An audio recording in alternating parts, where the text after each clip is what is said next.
भारतीय reserve bank की फरवरी 2026 की मॉनेटरी पॉलिसी कमेटी यानी कि एमपीसी की मीटिंग आज यानी 4 फरवरी से शुरू हो रही है। 6 फरवरी को ये एमपीसी खत्म हो जाएगी, जिसके बाद आरबीआई गवर्नर संजय मल्होत्रा द्वारा फैसलों की अनाउंसमेंट की जाएगी। ये बैठक ऐसे समय में हो रहा है जब अर्थव्यवस्था में बढ़ोतरी पर केंद्रित केंद्रीय बजट पेश किया गया है, महंगाई कम है और हाल ही में लंबे समय से मच अवेटेड भारत अमेरिका व्यापार समझौते से बाहरी अनस्टेबिलिटी खत्म हुई है। आरबीआई से उम्मीदें हैं कि शुक्रवार को होने वाली मॉनेटरी पॉलिसी कमेटी की बैठक में ब्याज दरों में कोई बदलाव नहीं करेगा। अमेरिका भारत ट्रेड डील के बाद अर्थव्यवस्था को तुरंत राहत देने की जरूरत कम हो गई है, जिससे रेट कट का दबाव फिलहाल के लिए टल गया है।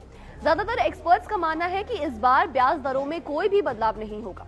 एक सर्वे के अकॉर्डिंग 70 में से 59 इकोनॉमिस्ट का कहना है कि रेट्स को स्टेबल रखा जाएगा। फिलहाल रेपो रेट 5.25% पर है। पिछले एक साल में आरबीआई पहले ही 125 बेसिस पॉइंट्स की बड़ी कटौती कर चुका है। रेट कट न होने के पीछे सबसे बड़ी वजह है भारत अमेरिका ट्रेड डील। इस डील के बाद भारतीय अर्थव्यवस्था को जो मजबूती मिली है, उससे रेट कट घटाने का दबाव फिलहाल कम हो गया है। अब आरबीआई का फोकस इस बात पर है कि जो पुरानी चुनौतियां हैं, उनका फायदा इकोनॉमी तक कैसे पहुंचे। आरबीआई गवर्नर के अकॉर्डिंग भारत इस समय गोल्डी लॉक्स फेज में है, यानी हमारी इकोनॉमी न बहुत ज्यादा तेज है और न ही सुस्त, और ये बिल्कुल सही रफ्तार पर है। 6.8 से 7.2% के बीच है। आरबीआई ने इस साल के लिए महंगाई का अनुमान सिर्फ 2% लगाया है, जो काफी अच्छी खबर है।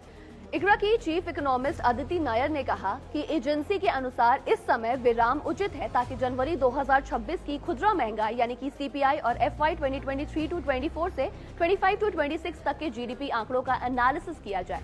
क्रिसल के चीफ इकोनॉमिस्ट धर्मकीर्ति जोशी ने कहा कि कम महंगाई आरबीआई को रेपो रेट में कटौती पर विचार करने की गुंजाइश देती है।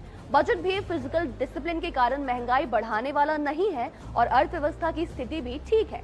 इसलिए उन्होंने कहा कि इस बार ब्याज दरें स्थिर रहने की संभावना ज्यादा है ताकि भविष्य के लिए विकल्प खुले रह सके। तो कुल मिलाकर इस शुक्रवार को शायद आपको दरों में कोई बदलाव ना दिखे, लेकिन मजबूत जीडीपी और कंट्रोल में रहती महंगाई देश के लिए काफी अच्छे संकेत है। खबर पर आपकी क्या राय है, कमेंट्स में लिखकर हमें जरूर बताएं।